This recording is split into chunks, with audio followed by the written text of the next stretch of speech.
ഞെട്ടിക്കുന്ന നടുക്കുന്ന എക്സിറ്റ് പോളാണ്. കേരളം ആര് ഭരിക്കുമെന്ന് വീഡിയോ ഫുള്ളായി കണ്ടാൽ നിങ്ങൾക്കറിയാൻ പറ്റും. ആദ്യം തന്നെ ഒരു കാര്യം പറയാം. 6:15 മുതൽ ആരൊക്കെ വോട്ടിട്ടു, രാവിലെ 7 മണി മുതൽ വൈകുന്നേരം 6:15 വരെ നമുക്ക് കിട്ടിയ അപ്ഡേറ്റ് പ്രകാരം അതിൽ നമ്മൾ തയ്യാറാക്കിയ എക്സിറ്റ് പോളാണ്. ഒരു കാര്യം കൂടി പറയാം. നാളെ ഇപ്പം ഞാൻ ഈ വീഡിയോ ഷൂട്ട് ചെയ്യുമ്പോൾ ഏകദേശം 79-80% പോളിംഗ് ആണ് രേഖപ്പെടുത്തിയത്. എന്നാൽ നാളെ അത് 90-92% അപ്പോൾ ആദ്യം തന്നെ പറയുന്നു, ഇത് പാർട്ട് 1 ആണ്. നാളെ വിശദമായിട്ടുള്ള എക്സിറ്റ് പോൾ കൊണ്ടുവരാം. ഇപ്പൊ കൊണ്ടുവരുന്നത് ഇതുവരെ ആർക്കാണ് മുൻതൂക്കമെന്ന് നമുക്ക് തുടങ്ങാം. തിരുവനന്തപുരത്ത് മൊത്തത്തിലുള്ളത് 14 സീറ്റാണ്. ആ 14 ഏത് LDF നേടുമ്പോൾ 6 അവിടെ UDFും 1 അതർസുമാണ്. പൊന്നുമനുഷ്യന്മാരെ, ഒരു കാര്യം പറയാം. അവിടെ നേമത്ത് BJPക്ക് സീറ്റില്ല. രാജീവ് ചന്ദ്രശേഖർ 8 നിലയിൽ പൊട്ടുമെന്നാണ് എക്സിറ്റ് പോൾ പറയുന്നത്. അതിന്റെ കാരണം ഏറ്റവും അവസാന നിമിഷം രാജീവ് ചന്ദ്രശേഖർ അവിടെയുള്ള പാവങ്ങൾക്ക് മദ്യ കുപ്പി കൊടുത്തുകൊണ്ട്, അതായത് ഒരു കുപ്പി മദ്യം കൊടുത്തിട്ട് പറയുന്നു എനിക്ക് വോട്ടിടൂ എന്ന്. അതുകൊണ്ട് നല്ലവരായ തിരുവനന്തപുരക്കാർ, നേമക്കാർ ഈ പറയുന്ന BJPക്ക് വോട്ടിടുന്നില്ല എന്ന ആ ഒരു സർവേ, നമുക്ക് അത് എക്സിറ്റ് പോൾ, അതായത് എക്സിറ്റ് പോൾ എങ്ങനെ തയ്യാറാക്കുന്നു, ആര് എങ്ങനെ വോട്ടിടുന്നു, അതിന്റെ ഒരു അടിസ്ഥാനം. ഇപ്പം ഞാൻ പോയി കഴിഞ്ഞാൽ ഞാൻ UDFനാണോ LDFനാണോ അത് റെഡിയാക്കുന്നവർക്ക് അറിയാൻ പറ്റും. അതിന്റെ അടിസ്ഥാനത്തിൽ തയ്യാറാക്കുന്ന സർവേ ആണ്. ആദ്യം തന്നെ മറ്റൊരു കാര്യം കൂടി പറയുകയാണ്. ഞാൻ പറയുന്നതിൽ 1-2 സീറ്റിന്റെ ചിലപ്പോൾ വ്യത്യാസം ഉണ്ടാകും. ടോട്ടലിലാണ്. ഓക്കെ, അപ്പൊ നമുക്ക് മൊത്തത്തിൽ കേരളം 140 സീറ്റാണ് കേരളത്തിലുള്ളത്. അതിൽ 14 നമ്മൾ എണ്ണിക്കഴിഞ്ഞു.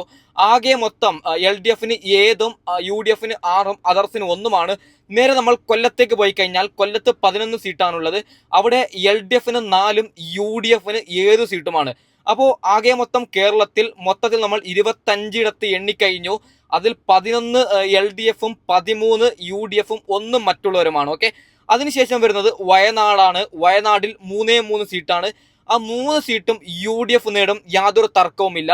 അതിനുശേഷം മൊത്തത്തിൽ കേരളം 28 ഇടത്ത് എണ്ണിക്കഴിഞ്ഞു. അതിൽ 11 LDF, 16 UDF, 1 അതർസാണ്. ഇതുവരെ BJPക്ക് സീറ്റൊന്നുമില്ല. എൻ്റെ തന്തക്കും തള്ളക്കും വിളിച്ചിട്ട് ഒരു കാര്യവുമില്ല. ഞാൻ പറയുന്ന കാര്യം ഏറ്റവും അവസാനം ഒരു കാര്യം പറയാം. അതായത് അത് നടന്നിട്ടില്ലെങ്കിൽ തല മൊട്ടയടിച്ചിട്ട് ഇലക്ഷൻ്റെ പിറ്റേന്ന് ഞാൻ വരാം. ഓക്കെ, അത്രക്കും ഉറപ്പ് ഞാൻ പറയുന്നു. ഓക്കെ, നമുക്ക് അതിനുശേഷം കോഴിക്കോടിലേക്ക് പോയി കഴിഞ്ഞാൽ അവിടെ ആകെ മൊത്തം 13 സീറ്റാണുള്ളത്. ആ 13 സീറ്റിൽ 5 LDFനും 7 UDFനും 1 അതർസിനുമാണ്. ഓക്കെ, അതർസ് എന്ന് പറഞ്ഞു കഴിഞ്ഞാൽ CPI അങ്ങനെയുള്ള പാർട്ടിയാണ്. ഓക്കെ, അപ്പോൾ ആകെ മൊത്തം കേരളത്തിൽ 41 ഇടത്ത് നമ്മൾ എണ്ണിക്കഴിഞ്ഞു. 16 LDF, 23 UDF, 2 അതർസാണ്. ഓക്കെ, അതിനുശേഷം നമ്മൾ പത്തനംതിട്ടക്ക് പോയി കഴിഞ്ഞാൽ പത്തനംതിട്ടയിൽ മൊത്തത്തിൽ 5 സീറ്റാണുള്ളത്. അതിൽ 1 സീറ്റ് LDFനും 3 UDFനും BJPക്ക് സീറ്റൊന്നുമില്ല. മറ്റുള്ളവർക്ക് 1 സീറ്റാണ്. ഓക്കെ, അപ്പോൾ മൊത്തത്തിൽ 46 ഇടത്ത് എണ്ണിക്കഴിഞ്ഞു. അതിൽ LDFന് 17ഉം UDFന് 26ഉം അതർസിന് 3ഉം BJPക്ക് ഇതുവരെ ഒരൊറ്റ സീറ്റ് പോലുമില്ല. രാജീവ് ചന്ദ്രശേഖർ എന്താണ് പറഞ്ഞത്? BJP അധികാരത്തിൽ വരും, മുഖ്യമന്ത്രിയാവുന്നല്ല. എന്താണ് പൊന്നുമനുഷ്യന്മാരെ, ഇത് നിങ്ങൾക്ക് വിശ്വസിക്കാം. ഇതേ ട്രെൻഡായിരിക്കും. ഞാൻ ഉണ്ടല്ലോ ഇവിടെ തന്നെ. ഇതേ ട്രെൻഡായിരിക്കും മറ്റന്നാൾ. ഒരു കാര്യം കൂടി പറയാം. ഈ പറയുന്ന രാജീവ് ചന്ദ്രശേഖർ ആദ്യം അദ്ദേഹം ലീഡിലുണ്ടാവും. എന്നാൽ ഏറ്റവും അവസാനമാണ് അട്ടിമറിച്ചുകൊണ്ട് അവിടെ LDF ആണ് ജയിക്കാൻ പോകുന്നത്. ഓക്കെ, നമുക്ക് കോട്ടയത്തേക്ക് പോയി കഴിഞ്ഞാൽ കോട്ടയത്ത് മൊത്തത്തിൽ 9 സീറ്റാണുള്ളത്. അവിടെ 6 സീറ്റ് UDFനും 3 സീറ്റ് LDFനും BJPക്കും അതർസിനും അവിടെ സീറ്റില്ല. അപ്പോൾ കേരളത്തിൽ മൊത്തത്തിൽ 55 ഇടത്ത് നമുക്ക് വോട്ടെണ്ണി കഴിഞ്ഞു. അതിൽ 20 ഇടത്ത് LDFും 32 ഇടത്ത് UDFും BJPക്ക് സീറ്റില്ല, അതർസിന് 3ആണ്. അപ്പോൾ UDF തരംഗം പോലെയാണ് നമുക്ക് കാണുന്നത്. ഓക്കെ, നമുക്ക് നോക്കാം. ബാക്കി ജില്ലയുണ്ടല്ലോ, എന്തെങ്കിലും ഒരു അട്ടിമറി ഉണ്ടോ നമുക്ക് നോക്കാം. ഓക്കെ, നേരെ മറിച്ചിട്ട് അടുത്ത നമ്മൾ എറണാകുളം പോവുകയാണെങ്കിൽ എറണാകുളത്ത് മൊത്തത്തിൽ 14 സീറ്റാണുള്ളത്. 14ൽ 3 ഇടത്ത് LDFും 11 ഇടത്ത് UDFും BJPക്ക് അവിടെ സീറ്റില്ല, അതർസിനും സീറ്റില്ല. നോക്കൂ നിങ്ങൾ, ഇവിടെ കേരളത്തിൽ 69 ഇടത്ത് നമുക്ക് എണ്ണിക്കഴിഞ്ഞു. UDF തരംഗമാണ് പൊന്നു മനുഷ്യന്മാരെ. എന്നെ തെറി വിളിച്ചിട്ട് കാര്യമില്ല.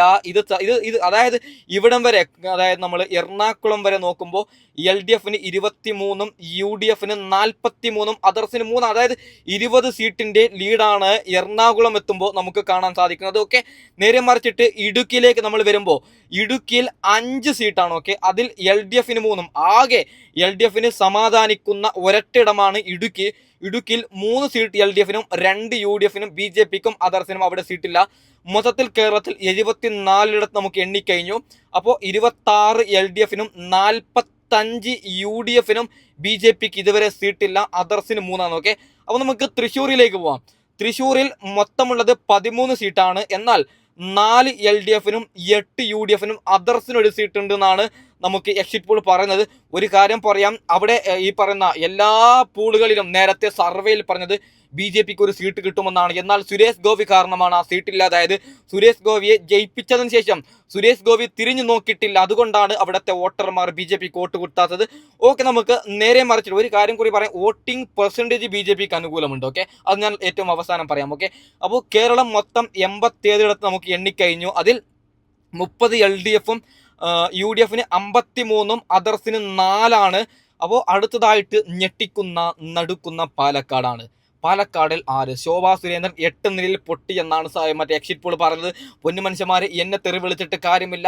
12നും 13, അതായത് 12,000നും 13,000 വരുന്ന ഭൂരിപക്ഷത്തിൽ ഈ പറഞ്ഞ രമേശ് പിഷാരടി ജയിക്കുമെന്ന നടുക്കുന്ന ഞെട്ടിക്കുന്ന എക്സിറ്റ് പോളാണ് വരുന്നത്. 1-2 വോട്ടൊന്നുമല്ല, 13നും 12നും ഇടയ്ക്കുള്ള വോട്ട് രമേശ് പിഷാരടി ജയിക്കുമെന്നാണ്. അത് ഏറ്റവും അവസാനം ഈ പറയുന്ന പൈസ കൊടുത്തതാണ് ശോഭാ സുരേന്ദ്രന് തിരിച്ചടി. അതൊക്കെ നമുക്ക് നോക്കാം. അവിടെ ആകെ മൊത്തം 12 സീറ്റാണുള്ളത്. അതിൽ 7 LDFും 5 UDFും BJPക്കും അതർസിനും അവിടെ സീറ്റില്ല. ഓക്കെ, അപ്പോൾ കേരളം മൊത്തം 99 എണ്ണിക്കഴിഞ്ഞു. 37 LDFും 58 UDFും BJPക്ക് സീറ്റൊന്നുമില്ല. അതർസിന് 4 സീറ്റാണ്. ഓക്കെ, ഇപ്പോൾ UDF തരംഗമാണ് വരുന്നത്. ഓക്കെ, കണ്ണൂരിലേക്ക് പോയി കഴിഞ്ഞാൽ, പിണറായി വിജയന്റെ കോട്ടയായ കണ്ണൂരിലേക്ക് പോയി കഴിഞ്ഞാൽ ആകെ മൊത്തം 11 സീറ്റാണുള്ളത്. LDFന് 5ഉം UDFന് 6ഉം.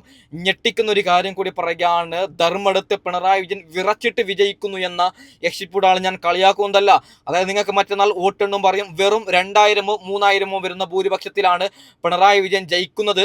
കഴിഞ്ഞ വർഷം 50,000 വോട്ടിനാണ്, ഇപ്രാവശ്യം വളരെ ചുരുങ്ങിയ വോട്ടിനാണ് പിണറായി വിജയൻ ജയിക്കുന്നത് എന്നാണ് എക്സിറ്റ് പോൾ പറയുന്നത്. ഓക്കെ, നമുക്ക് കേരളം ആകെ മൊത്തം 110 എണ്ണിക്കഴിഞ്ഞു. അതിൽ LDFന് 42ഉം UDF 64ഉം BJPക്ക് സീറ്റൊന്നുമില്ല.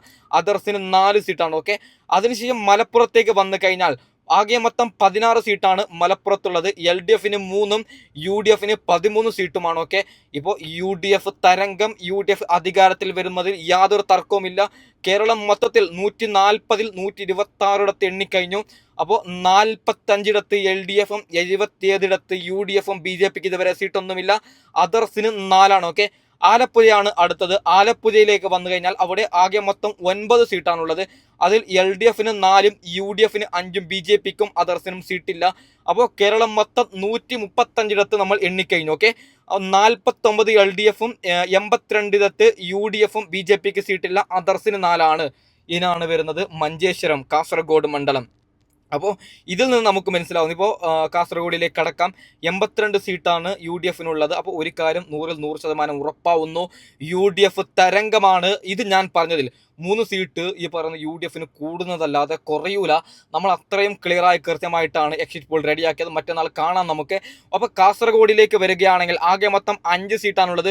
കെ സുരേന്ദ്രന് ആകെ പ്രതീക്ഷയുള്ള ഒരു സീറ്റാണ്. എന്നാൽ അതും ഇല്ലാതായി പോയി, ഭസ്മമായി പോയി എന്നാണ് എക്സിറ്റ് പോൾ പറയുന്നത്. അപ്പോൾ എന്തായാലും മഞ്ചേശ്വരത്ത് തമ്മിൽ തല്ലാണ്. അതായത് ആദ്യ മണിക്കൂറിൽ കെ സുരേന്ദ്രൻ മുന്നിൽ പോവും, അതിനുശേഷം AKM അഷ്റഫ് മുന്നിൽ പോവും.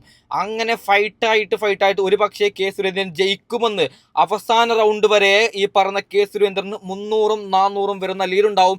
എന്നാൽ ഏറ്റവും അവസാനം കുറഞ്ഞതൊരു 300-350 വോട്ടിനെങ്കിലും AKM അഷ്റഫ് ജയിക്കുമെന്നാണ് എക്സിറ്റ് പോൾ പറയുന്നത്. പൊന്നുമനുഷ്യന്മാരെ, ഞാൻ ഉണ്ടാക്കിയതല്ല, മറ്റന്നാൾ നിങ്ങൾക്ക് അറിയാൻ പറ്റും. ഓക്കെ, അപ്പോൾ ഒരു കാര്യം കൂടി പറയാം, എന്തുകൊണ്ടാണ് ഇങ്ങനെയായത്. UDF ഭരിക്കുമെന്നതിൽ യാതൊരു തർക്കവുമില്ല. ഞാൻ പറഞ്ഞതിൽ 2-3 സീറ്റ് കൂടുതലല്ലാതെ കുറയൂല. അതുറപ്പാണ്. BJPക്ക് ഒരൊറ്റ സീറ്റ് പോലും കിട്ടൂല. ഇപ്പൊ കിട്ടുന്നുണ്ടെങ്കിൽ ഒന്ന് നേമത്തും മഞ്ചേശ്വരത്തുമാണ്. അത് നേമത്ത് ഉറപ്പായിട്ടും കിട്ടൂല, മഞ്ചേശ്വരത്ത് കിട്ടുന്നില്ല എന്നാണ് എക്സിറ്റ് പോൾ പറയുന്നത്. അപ്പോൾ ഈ പറയുന്ന UDF അധികാരത്തിൽ വരുന്നതിൽ യാതൊരു ഡൗട്ടും നിങ്ങൾക്ക് വേണ്ട. 100% UDF ആണ് അധികാരത്തിൽ വരുന്നത്. ഭരണവികാര വിരുദ്ധത നല്ലോണം ആണി അടിച്ചിട്ടുണ്ട് നമുക്കത്. അതായത് അത്രയും പിണറായി വിജയന്റെ ദുർബലമായ ഭരണം നല്ല രീതിക്ക് ജനങ്ങൾ മനസ്സിലാക്കി എന്നാണ്. ഇങ്ങനെ അതായത് ഏറ്റവും കൂടുതൽ ഈ പറയുന്ന UDF ജയിക്കാനുള്ള സാധ്യത, ജനങ്ങൾ എന്തുകൊണ്ടാണ് UDFിലേക്ക് വോട്ടിട്ടത്, അതും കൂടി ഞാൻ പറയാം. അതിന് 2 പേരുണ്ട്. ഒന്ന് മറുനാടൻ മലയാളിയും, 2 രാഹുൽ മാങ്കൂട്ടത്തിലുമാണ്. ഓക്കെ, അതായത് മറുനാടൻ മലയാളി ഏറ്റവും അവസാനം പിണറായി വിജയനെ വിമർശിച്ച് വോട്ടിട്ടത് നമുക്കെല്ലാവർക്കും അറിയാം. മറുനാടൻ മലയാളി ഒരു വീഡിയോ ഇട്ട് കഴിഞ്ഞാൽ മറുനാടൻ ആ വീഡിയോ കാണുന്ന ലക്ഷക്കണക്കിന് ആൾക്കാരാണ്. അതായത് അദ്ദേഹത്തിന് നല്ല സബ്സ്ക്രൈബേഴ്സും പണ്ട് മുതലേ ഉള്ള എക്സ്പീരിയൻസ് ആയിട്ടുള്ള ഒരു മാധ്യമ പ്രവർത്തകനാണ്. അദ്ദേഹം പിണറായി വിജയനെ വെല്ലുവിളിച്ചുകൊണ്ട് പിണറായി വിജയനെതിരെ നല്ല രീതിയിൽ ശക്തമായിട്ട് 2-3 വീഡിയോ അപ്ലോഡ് ചെയ്തു. അത് വലിയ വിവാദമായി. അത് വിവാദമല്ല, സോറി, അതാണ് ഏറ്റവും കൂടുതൽ വോട്ടുകൾ LDFിൽ നിന്ന് BJPക്കും പോയിട്ടുണ്ട്. ഓക്കെ, അതായത് നിങ്ങൾക്ക് മറ്റന്നാൾ വോട്ടിംഗ് ശതമാനം അറിയുമ്പോൾ മനസ്സിലാവും. നല്ല വോട്ടിംഗ്, ഈ പറയുന്ന BJPക്ക് സീറ്റില്ല എന്ന് മാത്രം, പലയിടത്തും 2ാം സ്ഥാനമാണ്. നല്ല രീതിക്ക് BJP വോട്ട് പിടിച്ചിട്ടുണ്ട്, പക്ഷേ സീറ്റ് കിട്ടുന്നില്ല. അതാണ് പ്രശ്നം. പിണറായി വിജയന്റെ ഈ ഭരണം കാരണമാണ്. 2ാമത് രാഹുൽ മാങ്കൂട്ടത്തിലാണ്. നിരന്തരം എന്നെ കുടിക്കതാണെന്ന് പറഞ്ഞത് രാഹുൽ മാങ്കൂട്ടത്തിൽ പിണറായി വിജയൻ കാണിക്കുന്ന ദുർബലമായ ഭരണത്തെ നമുക്ക് എല്ലാവർക്കും കാണിച്ചു തന്നു. അതിൽ നല്ലോണം വോട്ട് UDFന് പോയിട്ടുണ്ട് എന്നതിൽ യാതൊരു തർക്കവും ഇല്ല. അപ്പോൾ ഇതാണ് എക്സിറ്റ് പോൾ. കുറച്ചും കൂടി റിസൾട്ട് വരാണ്ട്, അത് ഞാൻ നാളെ അപ്ലോഡ് ചെയ്യാം. ഓക്കെ, തൽക്കാലം വേണ്ടി ചെയ്യുന്നു. Okay, by.